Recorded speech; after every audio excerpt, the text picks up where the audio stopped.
తెలియపరుస్తున్నానండి. మరి పాల్ గారు చెప్పినట్టుగా the last message from this pulpit. అంతేకాదు, ఎంతోమంది దైవజనులు, గొప్ప దైవజనులు, అభిషేకింపబడిన వారు ఈ పుల్పిట్ నుండి దైవ సందేశాలను అందించారు. మరి అలాంటి ఈ సంఘంలో మరి విజయవాడ నుంచి వచ్చిన నన్ను, అందులో పోలీసు డిపార్ట్మెంట్ నుంచి వచ్చిన నన్ను నమ్మి మరి నాకు ఇచ్చిన సంఘ పెద్దలైన వారు నాకు ఇచ్చిన అవకాశాన్ని బట్టి గత 6 నెలలుగా నేను దేవుని స్తుతిస్తూ ఉన్నాను. 2008లో వచ్చాను. అప్పుడు కూడా మరి ఈ సంఘం దేవుని కృపలో నన్ను వాడుకున్నాను. దేవుని బిడ్డలారా, ఈ పునాది ఎక్కడదంటే పాల్ గారి తాతగారి. అది ఆయన పాదాల చెంత నేను పనిచేశాను. అందును బట్టి దేవుడు నన్ను కరుణించి కాపాడి భద్రపరిచి క్షేమాన్నిచ్చి సజీవుడిగా ఉంచి జూనియర్ మోసెస్ 5 సంవత్సరాల క్రితం, నేనైతే 1999 జూలై 21వ తారీఖున చనిపోవలసిన వాడిని ఆ రోజు తీసుకుని వెళ్ళి బైపాస్ చేశారు. అప్పుడు నుండి ఇప్పుడు వరకు సజీవుడిగా ఉన్నానంటే అది కేవలం దేవుని యొక్క మహా కృప. అంతకుముందే రక్షించబడి 1992లో 91లో ప్రభువుని అంగీకరించి 92 మే 19 బాప్తిసం తీసుకొని ఆయన కోసం జీవించినప్పుడు వచ్చిన కష్టాలు, అనేకమైన కష్టాలు వచ్చినప్పుడు, ఆ కష్టాల్లో 2 సార్లు డెడ్లీ హార్ట్ అటాక్, ఆ తర్వాత బైపాస్, వీటన్నిటిలో నుండి దేవుడు రక్షించడం అది ఆయన చిత్తం. ఆయన చిత్తం కాబట్టి ఆయన చిత్తానుసారంగా ఇక్కడ ఉన్నాను. కాబట్టి ప్రోత్సహించిన పెద్దలందరికీ దేవుడు నాకు ఇచ్చిన అవకాశాన్ని బట్టి దేవునికి నిండు వందనాలు తెలియపరుస్తూ ఉన్నాను. ఎందుకంటే రేపటి ఈ నెలాఖరు 30వ తారీఖున మేము తిరిగి స్వదేశానికి వెళ్ళిపోతున్నాం. కాబట్టి ఇది ఆఖరి మెసేజ్గా భావిస్తున్నాను. కాబట్టి కొద్ది సమయం మనము దేవుని వాక్యంలోనికి వెళదాం.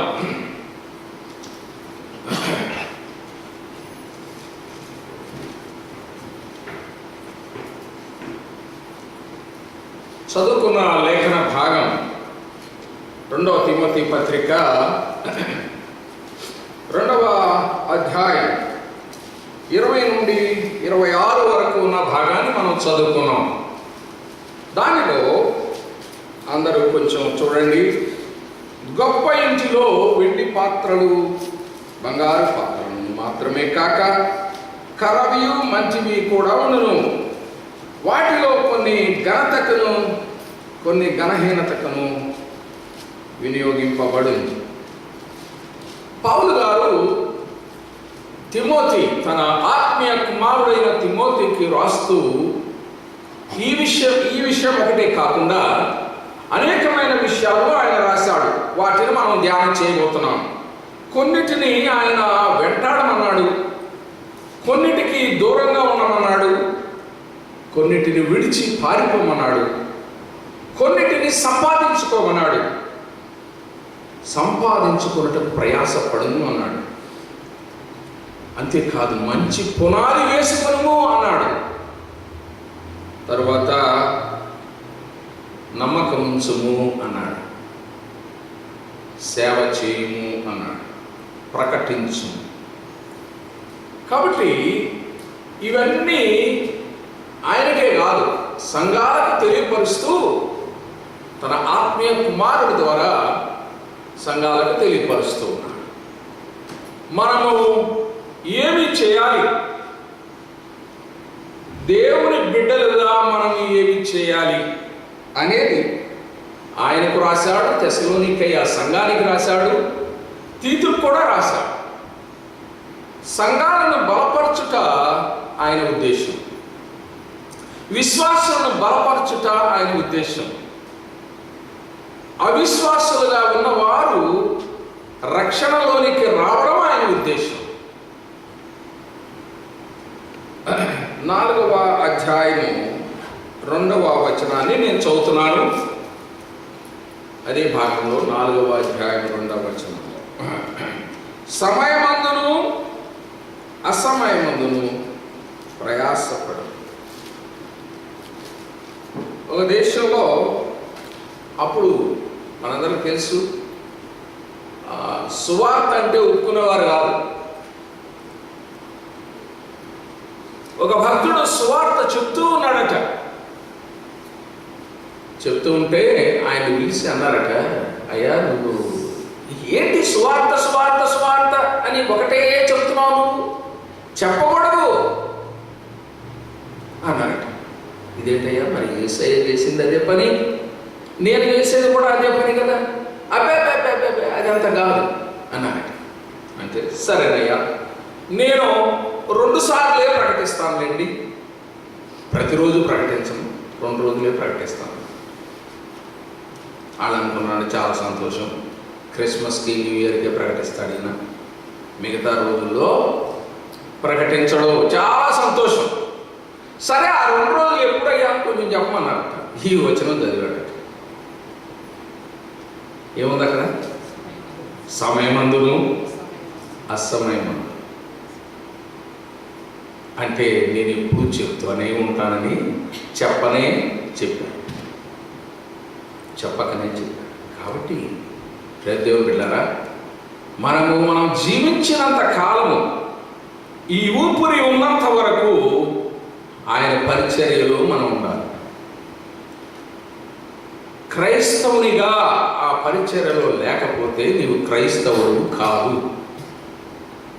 నీ పని నువ్వు చేసుకో, నీ సంపాదన నువ్వు సంపాదించుకో, నీ పనులన్నీ చేసుకో, కానీ నీ మైండ్ ఎక్కడ కేంద్రీకృతమై ఉండాలంటే ఆయన పనిలో కేంద్రీకృతమై. కాబట్టి ఇప్పుడు వెంటాడుము అనే మాట మనం ధ్యానం చేద్దాం.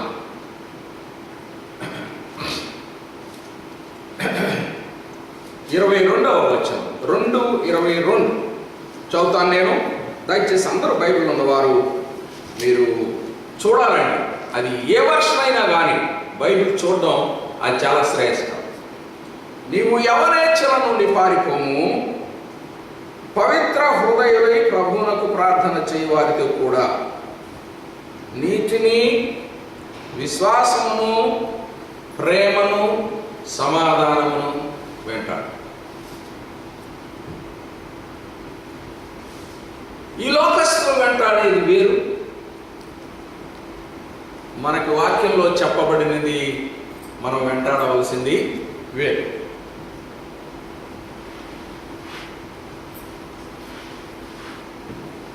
క్రైస్తవునిగా, క్రీస్తుని ఎరిగిన బిడ్డగా వెంటాడవలసినది ఏదో పౌలు తన ఆత్మీయ కుమారునికి చెప్తూ ఉన్నాడు, మనకి చెప్తూ ఉన్నాడు. ఏమిటంట చూడండి, నీతిని వెంటాడాలి. ఆది కాండంలోనే నీతిమంతుడైన ఒక ఆయన, మొదటిలోనే ఉన్నాడు ఒక ఆయన, నోవహు నీతిమంతుడు. ఆది కాండం 7వ అధ్యాయము 1వ వచనం. ఆది కాండము 7:1 నేను చదువుతానండి. యెహోవా, ఈ తరము వారిలో నీవే నా ఎదుట నీతిమంతుడు అయ్యుండుట చూసి. ఈ తరములోనే నీతిమంతుడట. ఎంత మంచి సర్టిఫికెట్ అండి. స్కూల్ సర్టిఫికెట్, కాలేజ్ సర్టిఫికెట్లు for that year, academic year. ఈ సంవత్సరం, ఈ 3 సంవత్సరాలు చదివాడు, ఈ చదివినప్పుడు character and conduct good, satisfactory, అంతే. కానీ ప్రభు ఎక్కడ ఇచ్చాడు? ఏమనిస్తున్నాడు? ఈ తరములో ఎంత మంచి సర్టిఫికేట్ అంటే, ఆయన చూడగా ఆ తరములో ఎవరు లేరిక, నీవే నీతిమంతుడవు. ఎంత మంచి certificate! You are the lone righteous man. అది కావాలంటే క్రైస్తవులుగా దేవుని బిడ్డలను చెప్పుకునే మనము నీతిమంతులుగా ఉండాలి. నీ తలంపులలో నీతి, నీ ఉద్యోగంలో నీతి, నీ ప్రవర్తనలో నీతి, ప్రతి దానిలో నీతి అను మరుగు కలిగి అది. కొంతమందికి కొన్నిటిలో ఉంటే కొన్నిటిలో, కానీ పౌలు గారు చెప్పేది అన్ని విషయాల్లో నీతిగా ఉండాలి. ఈ మాటల యందు నీతి. నువ్వు అవునంటే అవునన్నట్టు ఉండాలి, కాదంటే కాదన్నట్టు, అంత నీతిగా ఉండాలి. ఇది చేస్తానంటే అది ఏమైనా చేయాలా ప్రభు కోసం. నీతి. తర్వాత చూడండి, భక్తి. భక్తి కావాలి. సండే భక్తో మండే భక్తో కాదు. ఏ భక్తి? నిరంతరము దేవుని యందు భయభక్తులు. భక్తి. ఆ భక్తి. దానియేలు ఎంత భక్తుడు! ఇట్టి శాసనము సంతకము చేయబడినదని ఎరిగి ఏం చేశాడట? ముసుకేసుకు పడుకున్నాడు. అదే ఏం చేశాడండి? యథావిధిగా ఆయన రోజు 3 సార్లు ప్రార్థన చేస్తాడు. యెరూషలేము వైపు కిటికీలు తెరచి అదే విధంగా చేశాడు. అది భక్తి. కష్టం వస్తే మానేసేది భక్తి కాదు. ఇరుకైతే, ఇబ్బంది అయితే మానేసేది భక్తి కాదు. అన్ని అవకాశాలు ఉండి చేసేది భక్తి కాదు. అవకాశం లేనప్పుడు ఒక శాసనం వచ్చింది, ఆ శాసనానికి భయపడకుండా భక్తి చేశాడు. అది భక్తి.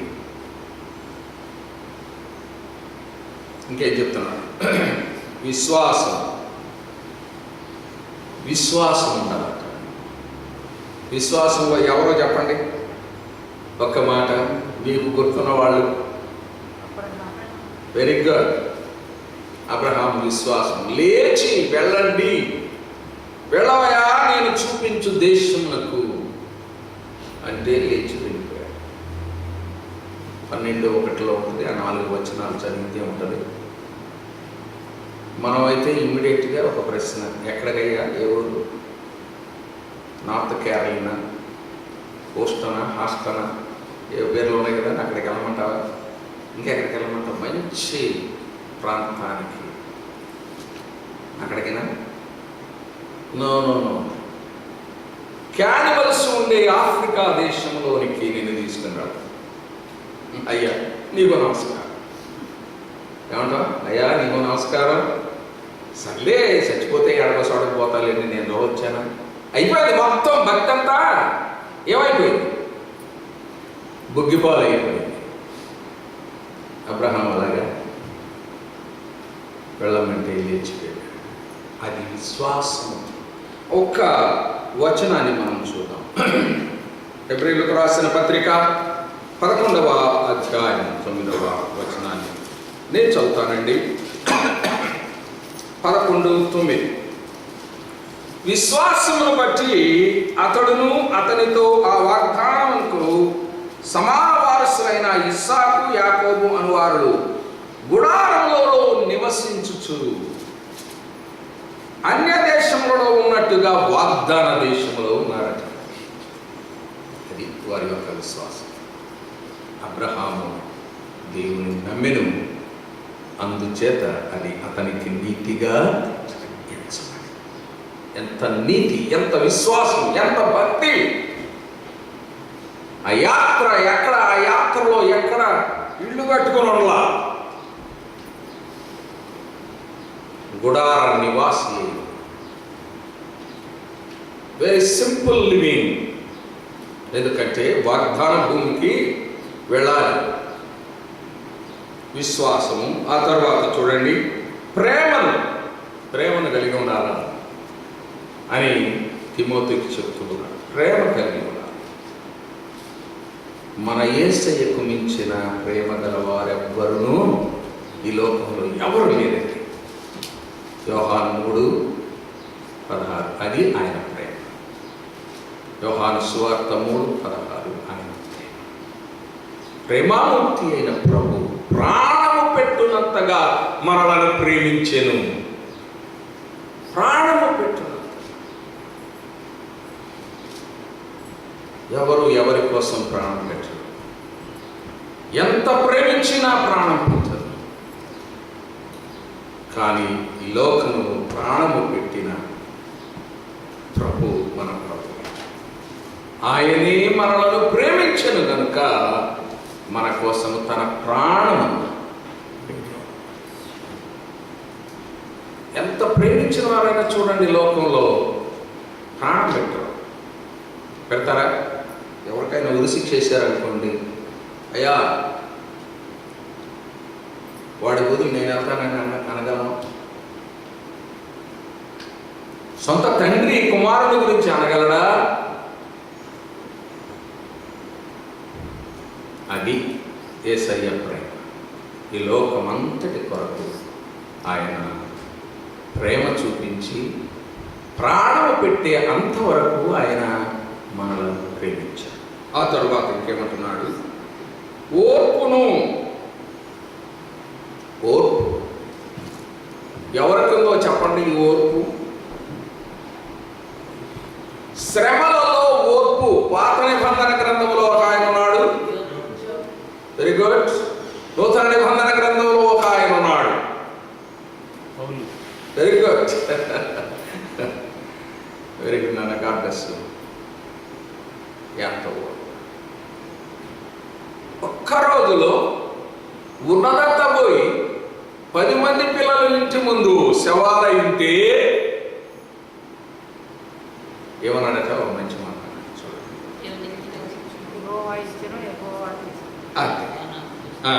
ఆయన నామమునకు స్తుతి కలుగునుగా. ఎంత మంచి మాట! అదే యెహోవా నామమునకు 1:21 చదువుతున్నాను. యెహోవా నామమునకు స్తుతి కలుగును. స్తుతి అంటే ఏంటి? He is praising God when all his property has left him and all his children are dead and in front of him. ఆయన కళ్ళ ముందు ఆయన బిడ్డలందరూ ఉన్నారు. ఇక పౌలు గారి ఓర్పును బట్టి చూస్తే మనం లెక్కేసుకుంటే ఎన్ని కష్టాలు ఆయన చెప్పాడండి. 2 కొరింథీ 11వ అధ్యాయం 23 నుండి 27 వరకు ఉన్న భాగాలు చూస్తే మనం కేవలం ఊరికే లెటర్స్గా చదవడం కాదండి, అది అక్షర మూలంగా చదవడం కాదు. కానీ ఎన్ని కష్టాలు అనుభవించాడంటే, ఒక మానవుడు అనుభవించని కష్టాలు ప్రభు కోసం అనుభవించాడు. ఏ మానవుడు కూడా అలా అనుభవించలేడు. ఎందుకు అనుభవించాడంటే ప్రభువుని విశ్వసించాడు కాబట్టి. ఆయనే నా సర్వస్వము అనుకున్నాడు కాబట్టి ఆయన కోసము శ్రమపడ్డాడు. ఈ శ్రమలు ఎన్నతగినవి కాదు అనుకున్నాడంటే, ఆయన చూపిన ప్రేమను బట్టి ఈ శ్రమలు ఎన్నతగినవి కాదు అన్నాడు. ఆ తరువాత సాత్వికమును వెంటాడు. లోకములో ఉన్న వారందరూ, పరిశుద్ధ గ్రంథములో ఉన్న వారందరూ సాత్వికుడు ఎవరు? Thank you. సంఖ్యాకాండ గ్రంథము 12:3. లోకములో ఉన్న వారందరిలో కూడా ఆయన చదువుతారా? సంఖ్యాకాండము 12:3.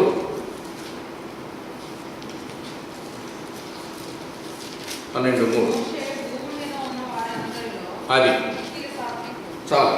ఎక్కడ ఆయనకేమో ఈ తరము వారిలో, నోహుకేమో ఈ తరము వారి,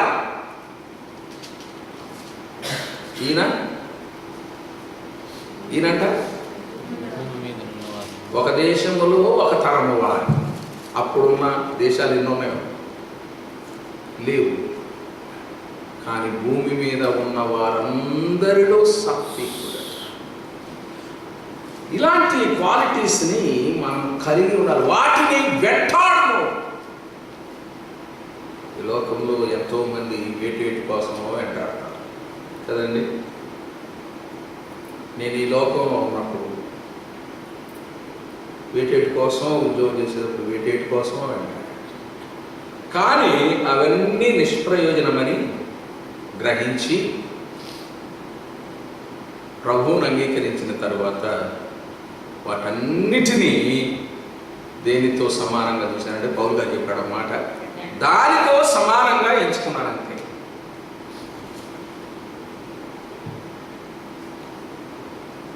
ఎందుకంటే పౌలు గారి తాతగారు ఆయన ఉద్యోగం అన్నీ విడిచిపెట్టి అబ్రహాం లాగా నువ్వు విజయవాడ వెళ్ళమంటూ వచ్చాడు. ఆయన విజయవాడ తెలియదు, ఇప్పుడు ఊరినే బజార్ వస్తే వచ్చి ఉంటాడు. అప్పుడు పెద్ద వారి తాతగారి ఊరు నుంచి పెద్దవాడు రావడం అంటే అదొక పెద్ద తిరణాలకు రావడం. కానీ అలాంటప్పుడు ఏమీ తెలియకుండా నువ్వు విజయవాడ వెళ్ళు అని ప్రభు చెప్పినప్పుడు వచ్చి సేవను స్థాపించాడంటే అది విశ్వాసంతో వచ్చాడు. గొప్ప కార్యాలు ఆయన చేత దేవుడు చేయించుకున్నాడు. కాబట్టి ప్రియ దేవుని బిడ్డలారా, పౌలు గారు చెప్తున్నాడు, వీటిని వెంటాడాయా. ఈ లోకంలో వీటేటనో వెంటాడడం కాదు, నీతిని, భక్తిని, విశ్వాసమును, ప్రేమను, ఓర్పును, సాత్వికమును వీటిని వెంటాడాలి. వీటిని వెంటాడినప్పుడు నా నామమునకు మహిమకరంగా మీరు ఈ లోకంలో జీవిస్తారు. మిమ్మును బట్టి నా నామమునకు ఘనత వస్తుంది. వీళ్ళేం క్రైస్తవులురా అనరు కదండి. ఒకే చర్చిలో ఉంటారు, ఒకే ప్రార్థనలో ఉంటారు. ఈయన ఆయనతో మాట్లాడు, ఆయన ఈయనతో మాట్లాడు. ఆ సోదరి ఈ మొహం చూస్తే అడుగుతుంటుంది, ఆ మొహం చూస్తే ఉండేది ఒక చోట.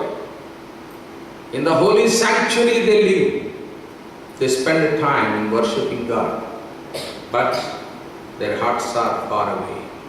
They cannot love the very neighbor. ఎంత సిగ్గు చేయదు. నాకు అన్ని సంఘాలు అలాగే, ఎక్సెప్షనల్ ఏదీ లేదు, అన్ని సంఘాలు అలాగే ఉన్నాయి. సాధారణ ఎందుకంటే చాలా చురుగ్గా పనిచేస్తాడు వాడు, గర్జించే సింహం అంట.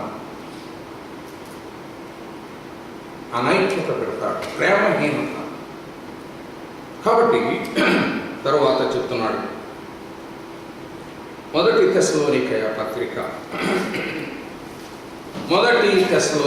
పత్రిక దాని ప్రక్కనే ఉంటుందండి. 5వ అధ్యాయం 22వ వచనం. కీడునకు కింద ఏముందమ్మా, అక్కడ ఒక నెంబర్ ఉంది, దాని కింద ఒకటి ఉంటుంది. కీడుగా కనబడు ప్రతిదానికి, కీడుకు కాదు, అర్థమైందండి. కీడుకు కాదు, కీడుకు దూరంగా ఉండడం వేరు, కీడుగా కనబడు. ఎంత చక్కని సందేశం. కీడుగా కనబడు ప్రతి దానికి ఎట్లా ఉండాలి? దూరంగా. ఇది కీడు అనుకుంటే దానికి దూరంగా ఉండాలి. ఇది కీడు అనుకోలేదు దావీదు. ఎన్ని కష్టాలు అనుభవించాడు. 2వ సమూయేలు గ్రంథము 11వ అధ్యాయం నుంచి ఆయన కష్టాలు ప్రారంభమయ్యాయి. ఎన్ని కష్టాలు పడ్డాడు. ఎందుకు? కీడుగా కనపడుదానికి దూరంగా లేదు. కీడుని ఇంట్లోనికి తెచ్చుకున్నాడు. వేరొకరి భార్యను ఇంటిలోనికి తెచ్చుకున్నాడు. అక్కడి నుంచి ప్రారంభమైంది. ఇక అడుగులమ్మటే పరిగెట్టడం ప్రారంభించాడు. కుమారుడే సిద్ధపోయాడు. కాబట్టి కీడు చేయవద్దు. కీడు చేయవద్దు. అంతేకాదు, కీడుగా కనపడడానికి కూడా దూరంగా. అది క్రైస్తవ లక్షణం, క్రీస్తును పోలిన లక్షణం. ఆ తర్వాత చూడండి, 1 తిమోతి పత్రిక 6వ అధ్యాయము 10-11 వచనాలు నేను చదువుతాను. ఎందుకనగా ధనాపేక్ష సమస్తమైన కీడులకు మూలం. కొందరు దానిని ఆశించి విశ్వాసం నుండి తొలగిపోయి నానా బాధలతో తమను తామే పడుచుకొని. దైవదేవుడా, నీవైతే వీటిని విసర్జించి, కింద ఒక మాట ఉంచున్నాం, ఆ 1 అనే అక్షరం ఉంది, దాని కింద వివరణ 1 అనే మూల భాషలో విడిచి పారిపోము. నీతిని, భక్తిని, విశ్వాసమును, ప్రేమను, ఓర్పును, సాత్వికమును సంపాదించుకొనుటకు ప్రయాస పడును అంటే వెంటాడు. వీటి కోసం ప్రయాసపడాలంటండి. ఎన్నెన్నో వాటి కోసం ప్రయాసపడతాం కదండి. ఇక మన ఊహలకు అందవు. ఎన్నెన్ని మనం సంపాదించుకోవాలి, ఏం చేయాలి. అయితే వీటి కోసం ప్రయాసపడాలి. విశ్వాసము, నీతి, భక్తి, ప్రేమ, విశ్వాసము, ప్రేమ, ఓర్పు, సాత్వికము ముందుగా మనం ధ్యానం చేస్తాం. వాటన్నిటి కోసం ప్రయాసపడాలి. వాటన్నిటి కోసం ప్రయాసం. దేనికోసం? మనం ఈ లోకస్తులైతే ధనార్జన కోసం ప్రయాసపడతారు.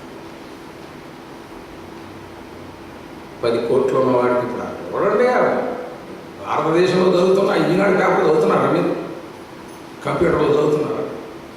మీకు టైం లేదు. నాకు టైం ఎక్కువ ఉంది కాబట్టి ఈ పేపర్ చదవటం అక్కడ ఉన్నట్టుగా ఫీల్ అయ్యి మా దేశంలో, మా రాష్ట్రంలో ఏం జరుగుతుందా అని చూడటం ఒక గంట సేపు చూస్తే ఉంటుంది. ఆహా, ఎంత ఆనందంగా ఉంటుంది కదా. ఎందుకని? అన్ని కోట్ల మీదే. ఏమండి? అన్ని కోట్లేనంట, కోట్ల దిగమింగుడేనంట. అవి ఎట్లా అడుగుతున్నాయో అర్థమే కాదు. ధనం కావాలి కానీ it cannot be our god. అక్రమార్చన అది it will not give you lasting happiness. Lasting happiness వాడికి ఎప్పుడు భయమే, ఎప్పుడు వచ్చి ఎవడు పట్టుకుంటాడు. ఇప్పుడు అదే జరుగుతున్నారు. ఐఏఎస్ ఆఫీసర్ జైల్లో ఉన్నాడు, శ్రీలక్ష్మి. మీరు ఏదన్నా మీరు చూస్తే కొంచెం తెలుస్తుంది. ఆమె 7-8 నెలలుగా సీనియర్ ఐఏఎస్ ఆఫీసర్. ఏ కోర్టు వేయట్లేదు. ధనాశ సమస్త కీడులకు మూలం. గెహజీ పాపం ఏం చేశాడు? మామూలుగా 100 మీటర్స్ రేసు పెడితే గెహజీ పరిగెట్టమంటే ఏమనుకున్నారు? నేను గొప్ప దైవజనుల యొక్క సేవకుని, నేను లెఫ్టినెంట్, నాకు రేసు పెడతారా మీరు అంటాడు. కానీ ఏం చేశాడు? నయమాను రథముల వెంట పరిగెట్టిను. రథాలు అంటే ఎట్ట పరిగెట్టడానికి? ఎంత వరల్డ్ ఫేమస్ వాడైనా రథం వెంట పరిగెట్టగలరా? ధనాశాల నడిపించింది, తెచ్చుకున్నది మిగలేదు కదా. శాశ్వత కాలం నుండి శాశ్వత కాలం వరకు ఒకటి వచ్చి పడింది. ఏమిటది చెప్పండి? కుష్ఠరోగం. వాడికి ఒక్కడికి వచ్చి ఆడు పోతే పర్లేదు. ఎవరికి వచ్చింది? వాడి తరములంతా. ఎంత చెడ్డది. ఆ కాను పాపం ఆయన ఏం చేశాడు? వద్దన్న దాన్ని ముట్టుకున్నాడు. ఇశ్రాయేలుడికి అపజయాన్ని తెచ్చాడు. తర్వాత సంగతి ఏంటో మీరు చెప్పాలి. ఇశ్రాయేలుడికి అపజయము, తన కుటుంబానికి మొత్తం ఎవరు వాళ్ళు ఏం చేశారు? తెచ్చింది వాడైతే వాళ్ళు ఏం చేశారు? వాళ్ళు కూడా దీనిలో భాగస్తులే. వాడు దాచిపెట్టినప్పుడు వీళ్ళందరూ చూశారు. తప్పు అని అనుకుంటాం చూస్తారు. కాబట్టి ధనాశ సమస్త కీడులకు మూలం. ధనం కావాలి కానీ దాన్ని అత్యధికంగా తప్పుడు మార్గాల్లో సంపాదించడం దేవుడు మెచ్చేది కాదు. నేను పోలీసులో ఉండి కొంచెం మనస్సాక్షిని చంపుకుని, కొంచెం ఎక్కువ కదలేండి, కొంచెం ధనాపేక్ష కలవాడే 6 ఆడపిల్లలు ఉన్నారు అదేంది అని ఇస్తే నా డబ్బులన్నీ తీసుకెళ్ళి చిల్డ్రన్ స్పెషలిస్ట్కి ఇచ్చాడు దేవుడు. ఏం చేశాడండి? ఏం చేశాడు? ఆయన అన్యాయస్తుడా? ఆయన అన్యాయస్తుడు కాదు. నీవు క్రైస్తవుడు అని చెప్పుకుంటూ ఈ పిచ్చి పని చేస్తున్నావు. నేను ఉద్యోగాన్ని ఇచ్చాను కదా. యోహాను అందుకనే ఒక మంచి మాట అన్నాడు. వీడు కూడా వచ్చాడు కదా, అయ్యా మమ్మల్ని ఎట్లా జీవించమంటారు మీరు అని సైనికులు కూడా వచ్చారు. వచ్చాడు ఇంకా అన్నాడు, ఎవరిని బాధ పెట్టక మీ జీతములతో. అది దేవుడు మంచి పాఠం చెప్పాడు. ఎవరిది నువ్వు ఆశిస్తే దాన్ని ఎక్కడ తీసుకెళ్లాలో నాకు తెలుసు అని నా ద్వారా చిల్డ్రన్ స్పెషలిస్టులు బాగు చేశాడు. చూస్తారా? అలాగా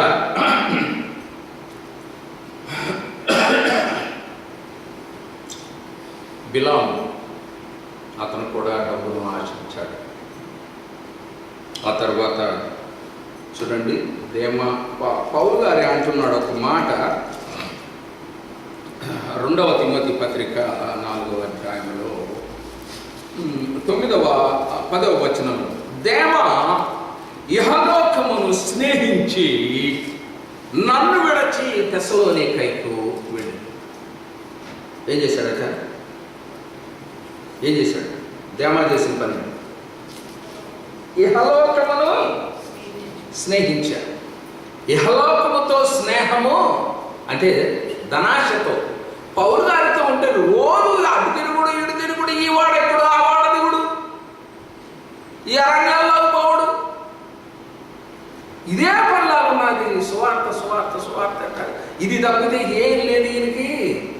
వెనక ముందు ఏదో చూసుకోవట్లేదు ఈయన. ఎందుకంటే ఆయన భార్య పిల్లలు లేరు కాబట్టి ఏం పట్టించుకోవట్లేదు అని చెప్పి ఏం చేశాడు? కొంచెం తెలివి గలవాడు అనుకున్నాడు, కొంచెం మనం చూసుకోవాలి కదా, మనది కూడా మనం చూసుకోవాలి కదా అని చెప్పి ఈ లోకాన్ని ప్రేమించి ఆయన్ని విడిచిపోయాడు. ప్రభువుని విడిచి వెళ్ళిన యూదా ఇస్కరియోతు ఏమయ్యాడు? 30 నాణ్యాలతో 30 బిల్డింగ్లు కట్టాడా? కట్టాడండి? 30 బిల్డింగ్లు కట్టాడా?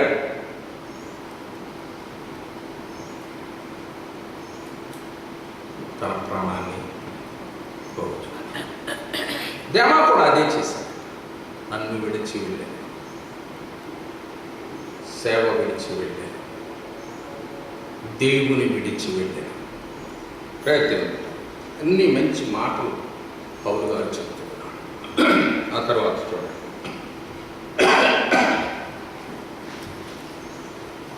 అంతేకాదు యవ్వన ఇచ్చల నుండి పారిపోవాలి. యవనస్తులకు అనేకమైన ఆశలు ఉంటాయి. వాటన్నింటినీ విడిచి దూరంగా. మనకు కాంక్రీట్ ఎగ్జాంపుల్ యోసేపు. యవ్వనుడు కానీ ఏం పోగొట్టుకున్నాడు? ఆయన పోగొట్టుకున్నది చాలా చిన్నది. ఏం పోగొట్టుకున్నాడు చెప్పండి? పై వస్త్రము పోగొట్టుకుని దేవుడు ఆయనకు కిరీటం ఇచ్చాడు. అది యవ్వనిచ్చల నుండి పారిపోయిన వారికి దేవుడు కిరీటాన్ని ఇస్తాడు.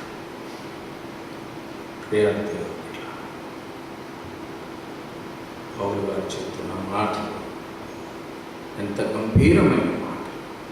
పౌలు గారు ఇంకోటి అంటున్నాడు, మంచి పునాది వేసుకుని. ఏంటండి? మంచి పునాది. పునాది లేకపోతే ఎట్లా ఉంటుంది తెలుసు. ప్రభు అని చెప్పాడు. వానలు వచ్చాను, వరదలు వచ్చాను, గొప్ప పాట. ఎందుకని? పునాది సరలేదు. ఏ పునాది? ఏ పునాది మీద క్రైస్తవ జీవితం కట్టబడాలి? చూడండి, తిమోతి పత్రికలోనండి. మొదటి తిమోతి పత్రిక 6వ అధ్యాయము 18, 19 వచనాలు ఉన్నవి. చదువుతాను నేను, జాగ్రత్తగా చూడండి. 6, 18, 19.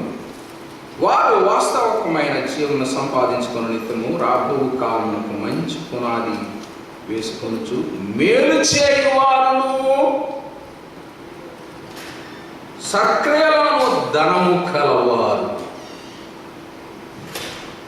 ఏం పునాది?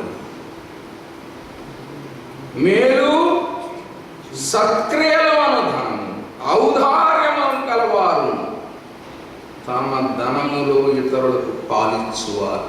4 ఇంగ్రీడియంట్స్, 4 ఇంగ్రీడియంట్స్ చెప్తున్నారు.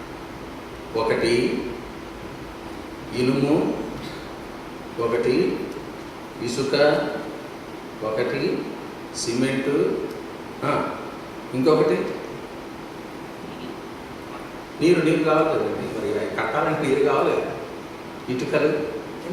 4 ఇంగ్రీడియంట్స్. ఒక ఇల్లు కట్టాలంటే 4 ఇంగ్రీడియంట్స్ కావాలి. ఇనుము కావాలా, సిమెంట్ కావాలా, ఇసుక కావాలా, ఈ 3 కలపడానికి నీళ్ళు కావాలి. ఇదట ఏమిటది? సక్రియలు అను ధనము కలవారును మేలు చేయము. మేలు చేయాలి, కీడు చేయాలి. సామెతల గ్రంథంలో ఒక మాట మీ దృష్టికి తీసుకొని వస్తాను. మేలు చేయవాలి.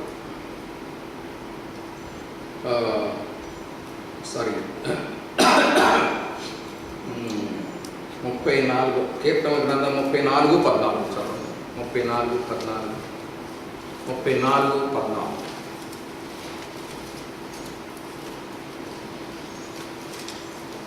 ముందుగా ఎవరైనా తీస్తే చదవండి. కీడు చేయటం మాని మేలు కీడు చేయటం మాని మేలు చేయ.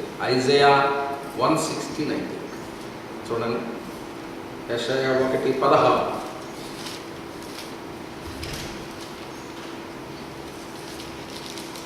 Isaiah 1:16.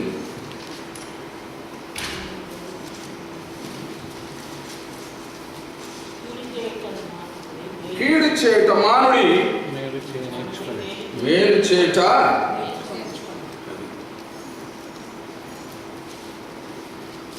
కీడు చేయుట ఎవరో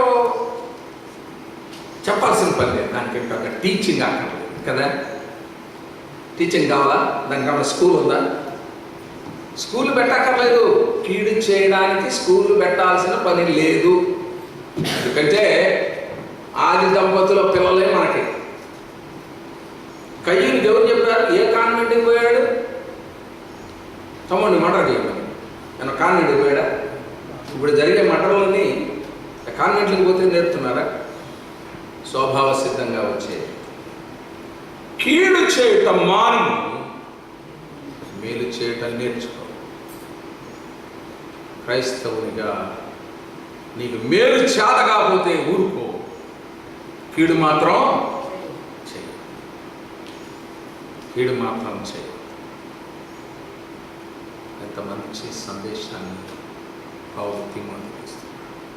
ప్రియదేవుని బిడ్డలారా, తర్వాత కాపాడుకును. 1 తిమోతి 6:20 చదవండి.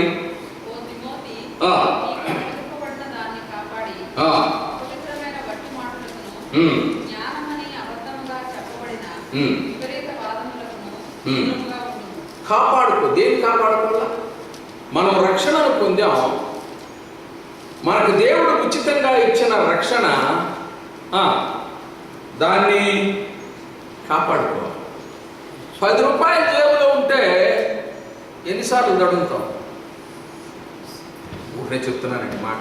10 రూపాయలకి తడవకపోవచ్చు, కానీ మైండ్లో ఉంటుంది. 10 రూపాయలు వెనక పాకెట్లో పెట్టానా, ముందు పాకెట్లో పెట్టానా, సీక్రెట్ పాకెట్లో పెట్టానా? ఉండదా? మీరు లెక్క చేయలేనండి, నేను లెక్క చేస్తా. Because 10 rupees is a big amount for in India కదండి. Very good, thank you. రక్షణ అంతకంటే విలువైందా కాదా? చెప్పండి సార్, విలువైందా కాదా? ఎందుకంటే అది ఉచితంగా వచ్చింది కాబట్టి విలువ కానిదని అనుకున్నారేమో. రక్షణ ఉచితమే, కానీ అది చాలా విలువైనది. ఎవరైనా మనకి చిన్న గిఫ్ట్ ఇస్తే దాన్ని అరమారాలో పెట్టి ఆ రోజు అని జ్ఞాపకం చేసుకుంటాం. కానీ రక్షణ ప్రభు వారు ఆ రక్షణలో ఉన్నది, వెనక ఉన్నది ఏమిటి అని ఆలోచన చేస్తే, ఆయన ఈ లోకానికి రావడం, 33.5 సంవత్సరాలు జీవించడం, మన కోసం మరణించడం, మన కోసం శ్రమ పడడం, సమాధి చేయబడడం, మరలా లేవడం, ఆసీనుడై పరమ తండ్రి కుడి పార్శ్వన కూర్చొని ఆయన విజ్ఞాపన చేయడం. ఇంత ఉందండి. ఇది ఉచితం, కానీ ఆయన ప్రేమించి మనకు ఉచితంగా ఇచ్చాడు. ఉచితంగా వచ్చింది కాబట్టి చీపు కాదు, ఇది చీప్ కాదు. అందుకనే అంటున్నాడు, దాన్ని కాపాడుకోవాలి. నీవు పొందిన రక్షణను కాపాడుకో. ఎందుకంటే ఈ రక్షణ ద్వారానే నీవు ఆయన రాజ్యములో ప్రవేశించడానికి it is a boarding pass. ఏమిటది? బోర్డింగ్ పాస్ కదండి. ఆ తర్వాత చూడండి,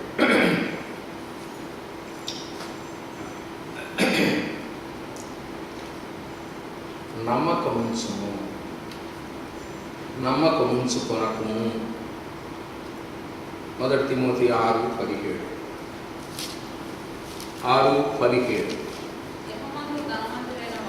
ఇహమందు ధనవంతులైన వారు గర్విష్ఠులు కాక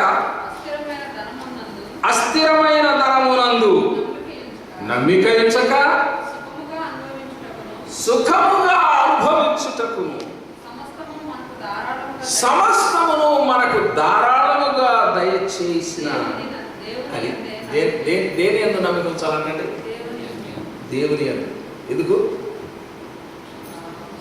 ఈ ధనాన్ని సంపాదించడానికి నీకు ఉద్యోగం ఇచ్చినందుకు, నువ్వు ఆఫీసుకు పోయి వస్తున్నందుకు, దారిలో అంతా నీకు ప్రయాణ సౌకర్యాలు కలుగజేసినందుకు, ట్రైన్ ఎక్కి దిగుతున్నప్పుడు, న్యూయార్క్ వెళ్ళినప్పుడు, జెర్సీ సిటీకి వెళ్ళినప్పుడు, వచ్చినప్పుడు నీకేం చేశాడు ఆయన? ప్రయాణ సౌకర్యాలు ఇచ్చాడా? ఏదో నా తెలుగుతో నేను కంప్యూటర్లో చూసుకుని ఉద్యోగం వచ్చింది. Very very sorry. ఆ జ్ఞానాన్ని ఇచ్చింది ఎవరు? నేనే ఇచ్చాను నీకు. కానీ దాని యందు నమ్మిక ఉంచకు. దానిని ఇచ్చిన దేవుని యందు నమ్మిక ఉంచు. ఒక మంచి మాట. దేవుని యందు నమ్మిక ఉంచితే అసలు ధనాశే లేదండి. అంటే అబ్రహాము మనకు ఒక మాట నేర్పుతున్నాడు. ఆయనే చూసుకో. ఏమంటున్నాడు? ఆయనే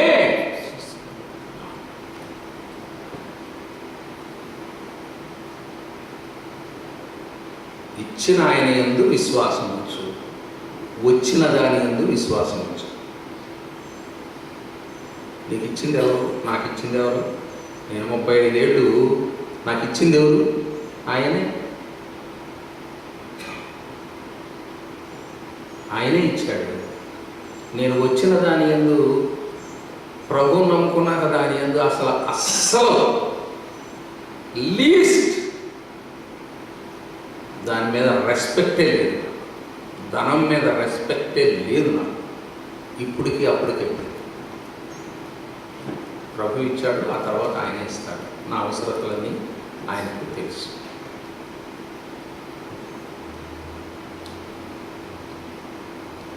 కాబట్టి ప్రయత్నం పెట్టారా? ఆయన యందు నమ్మిక ఉంచాలా? ఆయన ఇచ్చే ధనము యందు నమ్మిక ఉంచాలి. ఆ తర్వాత మొట్టమొదటిగానే చెప్పాను, ప్రకటించాలి.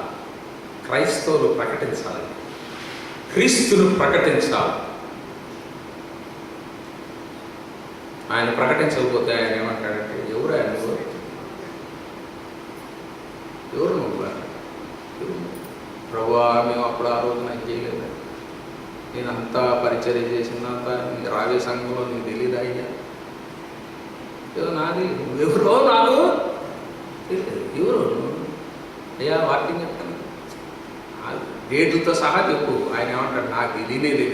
ఎవరో నాకు తెలియదు. ఎన్నో ఘనకార్యాలు చేశామయ్యా, నాకు 10 మందికి నువ్వు నా గురించి ఎప్పుడైనా చెప్పావా? సువార్త ప్రకటించావా? ప్రకటించు. ఎప్పుడంట?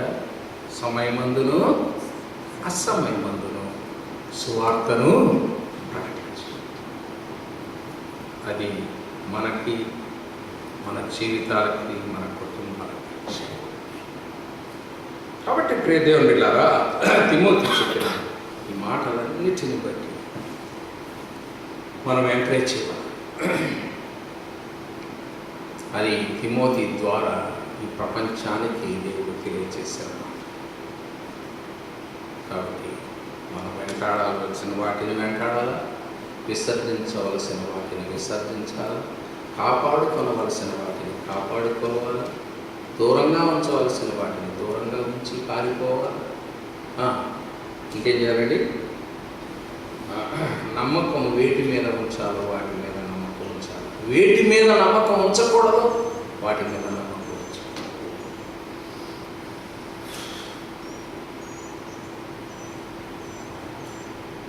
చెక్ బుక్ దేని పనికి వస్తుంది చెప్పండి? చెక్ బుక్ అండి, మీరు చెక్ ఇస్తారు కదా, దేని పనికి వస్తుంది? ఒక చెక్ తీసి ఇస్తారు, అంతవరకే పనికి వస్తుంది. ధనం కూడా అలాగే. చెక్ బుక్ లాంటిది. ఆ ధనాన్ని దాని ద్వారా తీసుకుంటాం, ఉపయోగిస్తాం, అయిపోతుంది. ఆ తర్వాత చెక్ బుక్ అవి ఆ చెక్ ఇచ్చాను అది ఏమైందో అని ఆలోచన చేస్తాము. ఆలోచన చేయం, దాని గురించి ఆలోచనే. చెక్కుల గురించి ఆలోచన చేయం, చెక్కు ద్వారా వచ్చిందేదో దాని గురించి ఆలోచన చేస్తాం. కాబట్టి దేవుడు ఇచ్చిన ఈ సందేశాన్ని బట్టి మనము ఏటిని కాపాడుకోవాలో వాటిని కాపాడు, ఏటిని వెంటాడాలో వాటిని వెంటాడాలి, ఏటిని భద్రపరచుకోవాలో దాన్ని భద్రపరచుకోవాలి, దేని యందు మనము ఉండాలో దాని యందు మనం ఉండాలి. నీతి యందును, భక్తి యందును, విశ్వాసమందును, ప్రేమ యందును, ఓర్పునందును, సాత్వికమందును ఈ లోకంలో జీవించినప్పుడు అప్పుడు ఆయన అంటాడు, బడా నమ్మకమైన మంచి దాసుగా, నువ్వు సువార్త సేవ చేయకపోతే ఏమంటాడు, సోమరువైన చెడ్డ దాసు. ఆయన ఏమి చెప్పినా సూటిగా చెప్తాడంటే, నో మిన్సింగ్ ఆఫ్ వర్డ్స్, స్ట్రైట్గా చెప్పాడు.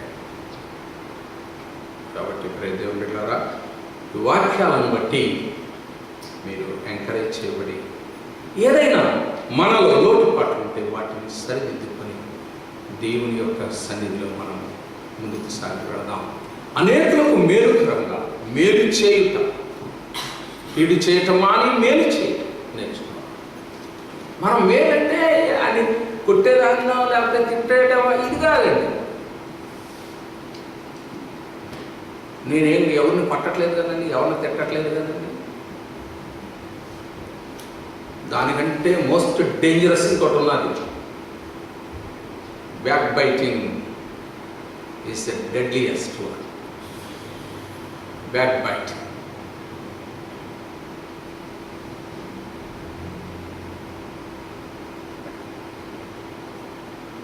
కాబట్టి